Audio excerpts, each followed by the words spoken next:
Hi, I'm Valerie Engelhart, and in this video I am going to be doing a piece of fan art. I am going to be painting a tiger cub wearing a pirate hat and a bandana. So let's start with technique since I get right into it, and I have sped this video up double time, so it's 200% because this was a long painting. So I'm starting with, I think, 8 colors, which for me is a little more than I usually do. I usually do about 6. And I'm starting with some cadmium red because that scarf, little bandana, needs to be at roughly the center of my paper. Now normally when I make a mark on my paper to measure things, I use clean water. That way, if I don't do it right, then there's just water. But I was pretty confident, so I went in with some red so I could more easily see it. And then immediately went in with a little bit of Aussie red gold to get the orange of the tiger fur. And even though I have sped this up, at this point I am still working quickly because I don't want a lot of hard lines to form. And I'm working on 12 by 16 inch paper. I do prefer to work larger.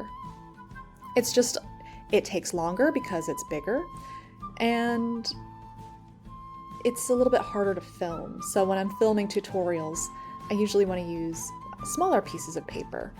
But this one isn't so much a tutorial as it is a process. So why a tiger wearing a pirate hat? Well, there is a popular game that came out last year, and I don't know if any of you are into video games, but there's the Yakuza franchise, and one of the latest games is Pirate Yakuza. And one of the little mascot characters in this is a tiger cub, and so it becomes a pirate. And so I found a picture of a tiger cub on one of those royalty-free websites. This one probably came from Unsplash. But in order to make it a pirate, I put it into Procreate because I wanted to make sure I got my proportions right and where it's facing. So if you look down at the lower left hand of my screen, that's what I've got up. I isolated the tiger by just chopping it out from the background, and I just used a brush to scribble in the idea of its hindquarters and tail, and drew a bandana on it and drew a hat on it, and I just wanted to make sure I had a nice flow. So this is going to be kind of a C-shape composition. I do have my board up at an angle because I do want the paint to flow. Because the tiger has stripes, one of my favorite ways of making stripes is to put down a block of color and then introduce water to force it to move. That creates a soft, kind of broken stripe, and it makes it look more convincing like fur. However, because I did start at the hat, I'm using some browns, both by Rockwell Art, from the Aroma coffee set, both Americano and Espresso. I will be using a lot of the espresso color, not just for the hat, but also for the stripes on the tiger. The orange of the tiger is Aussie red gold, which is a lovely bright orange. And then to tone it down a bit and make things a little more earthy, I'm also going to add in some quinacridone burnt orange. And I have used a little bit of blue in this already. That is a Daniel Smith color, Mayan Blue Genuine. It is one of my favorite blues that I don't use enough, and since I've said that before, I realized, well, let's use that blue. I like that blue. I picked blue because there's a lot of orange in this painting. Blue is its complement on the color wheel, and so when I'm painting in areas that are white but in shadow, or I just want a little more visual interest, I can pop in some of that blue. So instead of having that brown hat be completely brown, just pop in a little bit of blue. One thing, however, is that paint is a little bit heavier, and so I was getting some blooms up at the top, just because when I placed on the pigment sort of stuck where it was, and then the rest of the water released from my brush, and that's fine because I like to paint in a loose, textured, atmospheric style, so getting those weird marks is actually ideal for me. But for some painters that really want to do smooth, even glazes, that would have been frustrating. I lost some of the white on the ear fluff, and I don't use masking fluid, so I just use my paper towel, press and lift. Don't rub, press and lift. You'll also want to make sure that the area is damp and not super wet. Otherwise, you can disturb a lot of the pigment around it. So I'm going in now with that espresso color and I'm painting in the stripes. And as you can see, my paper is very wet, so those stripes are dripping a bit, but not too much. So I'm going in with fairly thick paint. And as you can see on the side, I have used tube paints. I like to use those because I can squeeze out fresh, juicy pigment. I find that I get better water to pigment control. It also lets me experiment with colors better instead of having to only deal with what's in my palette. I can decide, I want to use this particular blue today, squeeze it out on a piece of paper. Which, speaking of, what makes it easy for me is I use the back of either failed studies or like cheap pieces of paper. And this allows me to do a few things. One is I can test little like color mixes and certain techniques while I'm painting, and then that way I do it on a piece of paper on the side instead of maybe learning something I don't want to learn on my really nice paper. And the other thing is at the end, obviously I want to use up as much of the watercolor as I can, but then I can just throw it away and I'm not holding on to too much. But I just did something really cool, so let's talk more about that. I grabbed a oil fan brush, went into my cadmium red hue, and made the giant feather that comes out of the top of the hat. I'm now going in with my size 8 round brush and dropping in some Aussie red gold, just so that I get some variation and maybe a few watermarks created. Now I went for an oil brush versus a watercolor brush because I wanted it to be very textured and scratchy. Oil brushes don't hold water because it's an oil brush. Oils don't use water. And I like to use oil brushes mostly when I'm doing really drippy texture work, usually using Daniel Smith Lunar Black. But I decided that that would probably work really well for the feather, and I was right. So another thing I did is painted in the bandana for the tiger. So one thing that when you paint, you'll want a color to repeat in different parts of the painting. Red is a great color because it is eye-catching.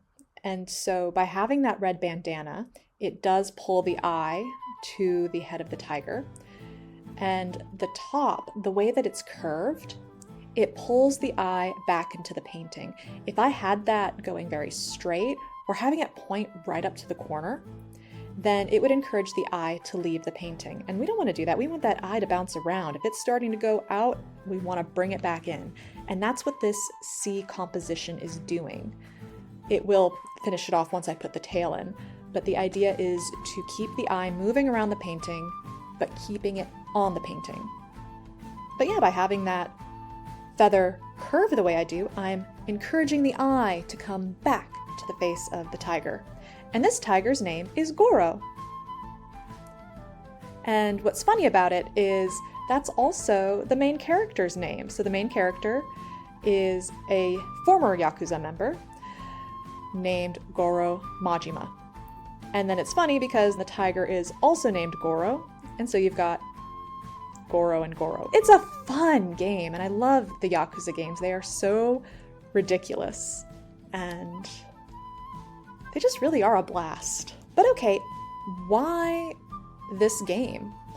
So, people who have been around for a while have probably heard that I like to paint fan art twice a year for GDQ, which is Games Done Quick. And in a couple of days, though by the time I post this painting, the list will likely already be out, but they put out a list of games that are going to be run in an event.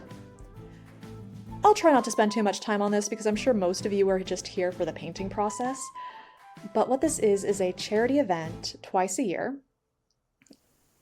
And for one event, they benefit Doctors Without Borders, and then the other event is to benefit the Prevent Cancer Foundation. And I suck at video games. I'm really bad at them. Unless it's a point-and-click adventure game, I'm out. So for this game, I watched my husband play it. But Yakuza is a popular game to be run, and this game is a new one, so it hasn't been run in one of the big events yet. So I anticipate, I don't know yet that it's going to be run, but I anticipate there's a high chance that it will be.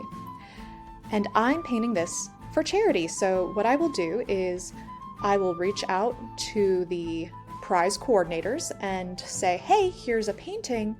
I would love to send it to the event. Do you want it? And so far I've gotten yeses on my other paintings, so I'm assuming I'd get one for this too. And then my painting will be up for a prize incentive.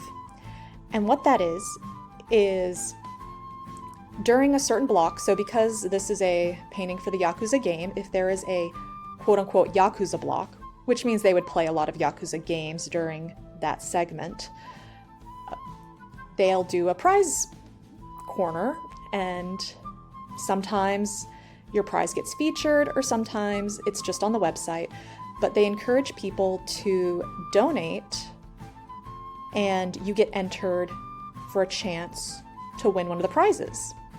So if you want to win this tiger, assuming it ends up in the event, what you would need to do is donate during a specific time of the event to be entered. And this is just a way for me to participate in an amazing community with my talents. I'm not talented at video games, but I do love painting and I enjoy video games. And I like the idea of bringing the fine art talent into something a little more fun and geeky. Like, yeah, sure, I love painting flowers, and I guess I do a lot of flowers.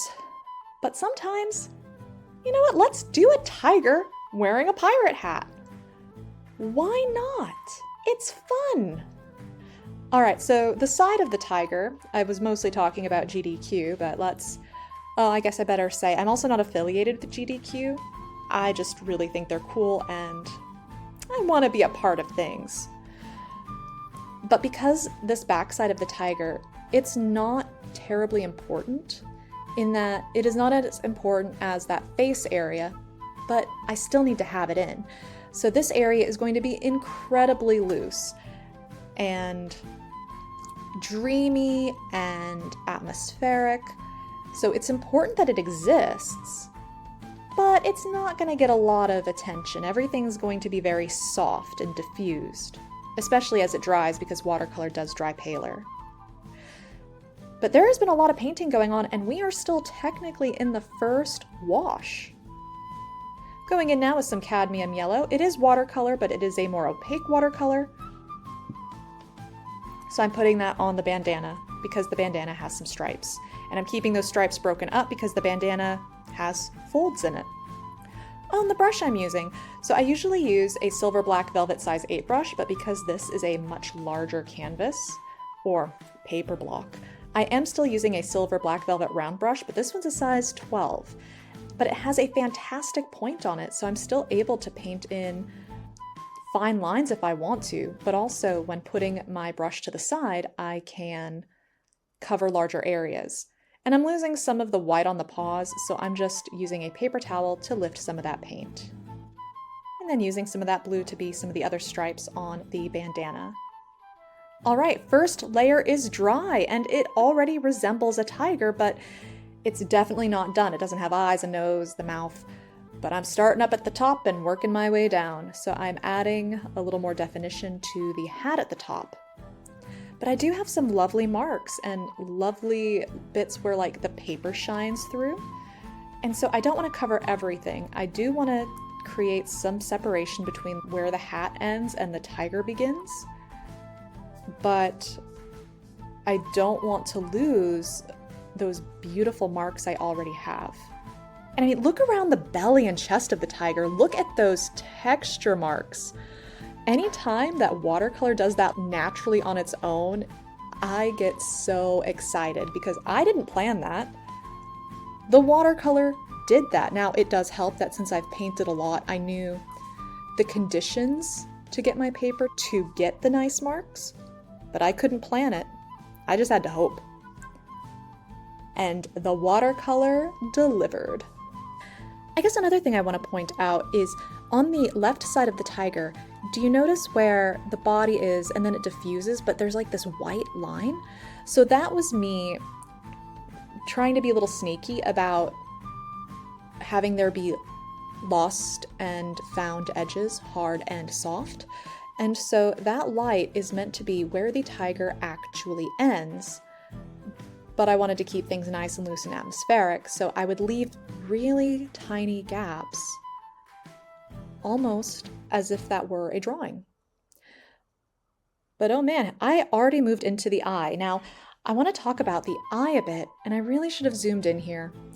Sorry.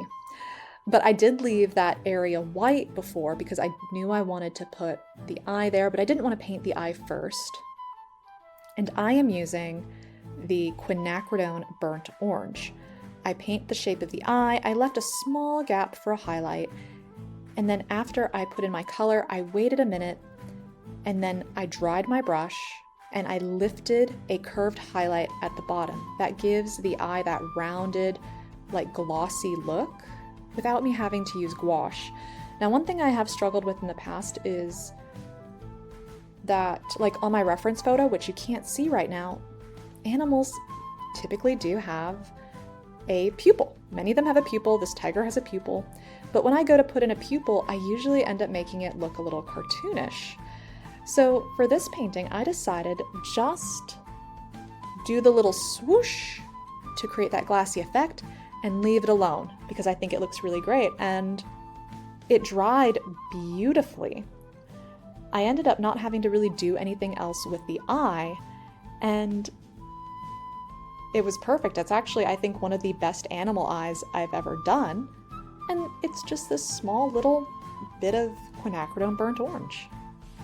Now I'm going in. A lot of cats have what looks like really chic eyeliner, and that's no different for a tiger. So I am using that dark brown espresso color to outline parts of the eye. Now, I don't want it to be a complete and perfect outline. This is a loose painting. I still want the face to be loose. It'll just have the most contrast and details, but I don't want this to look cartoonish. And if you start outlining things perfectly as if this tiger is wearing super chic eyeliner, then I'm gonna start losing the effect. And eyes are very important in a painting. We put a lot of importance in eyes. But now I'm just sort of dancing around the face, making sure I have like the little dots where the whiskers are going to be and getting the stripes of the face correct, because the stripes will also help indicate the curvature of the animal's skull. And since I didn't sketch any of this out first, I need to be convincing on the fly. And that just takes practice. I want to darken that belly area, push it back in space, so I am using some more of the blue. And then that left leg is getting a little too pale for me. I want to bring back some vibrancy, and that is with the Aussie Red Gold. Now I'm just putting in little areas around the paws where like the claws would be, or some shadows, because tigers they've got big beans. Big toe beans, because they're big cats. And while I'm down on that part of the painting, notice those blooms I have towards the center and the lower right. I love the loose, almost reflective property that it created. And so it anchors my tiger to a space, like it's not just floating on a white background.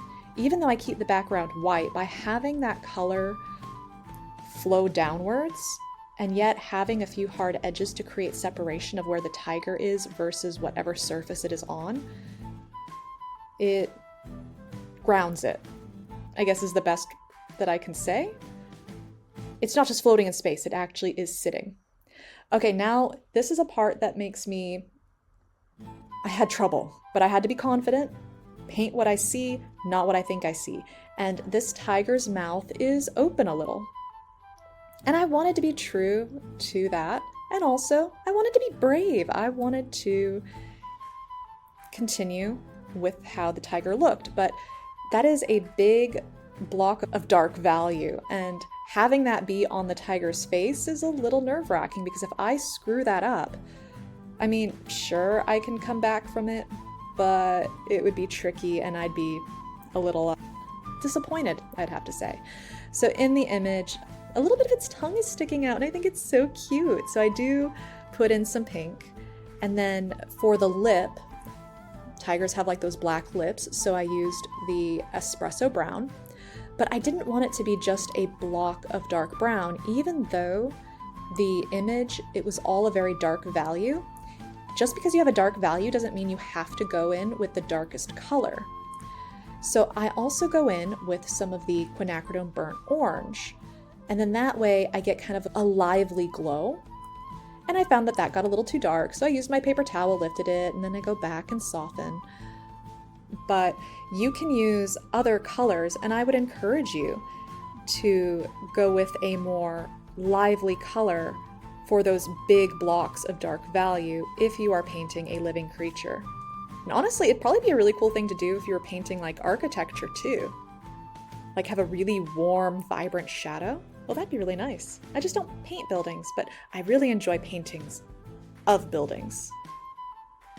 Maybe I should try painting some buildings. Let me know in the comments if you want to see me try that in this loose style. But look at that, the mouth actually turned out really good. And just with that, it really has completed the face. And I know that I harp on here about, be brave and do things, but I need to also be honest with you, other than the fact that I've been painting for a while, so that does build confidence. But even now, even though I knew what to do and I had the tools to make it work and I knew how to get out of it if things went wrong, even now, that area intimidated me. I had that moment of, oh man, here I go. But thankfully this one did turn out okay. But that I still have my moments of, I don't really want to say fear, but I mean, let's face it, it was fear. Now for the back of the tiger, I'm going in with more of the quinacridone burnt orange versus the Aussie red gold. That is because the back of the tiger is further back in space, as well as it's not very important. It's important to have it, but it's not where I want all the attention to be, so I don't want to use the bright, sunny, in-your-face Aussie red gold. So I'll still use a color on the tiger, but I'm going to use the one that isn't as bright. Alright, going into the belly again with more of the blue and the brown. I really didn't use a lot of that lighter brown, I mostly just used the espresso on this. And if you want to paint with similar colors, I think the espresso looks very similar and behaves similarly to sepia. Had to squeeze out a little more there because I used so much of it I ran out. But so my paper is damp, it's still at an angle, and now I'm going in with fresh, juicy pigment, and because it's at an angle, I place my stripes, but because the paper's wet, it's very soft, and it's flowing downwards, and that's great for creating that stripe and direction. And then putting some more on the side as well. Because I do want the back side to be loose, but I still want it to be convincing. I just love the blooms that are forming. I love it when I'm painting, and I love it again when I see it happen on the screen.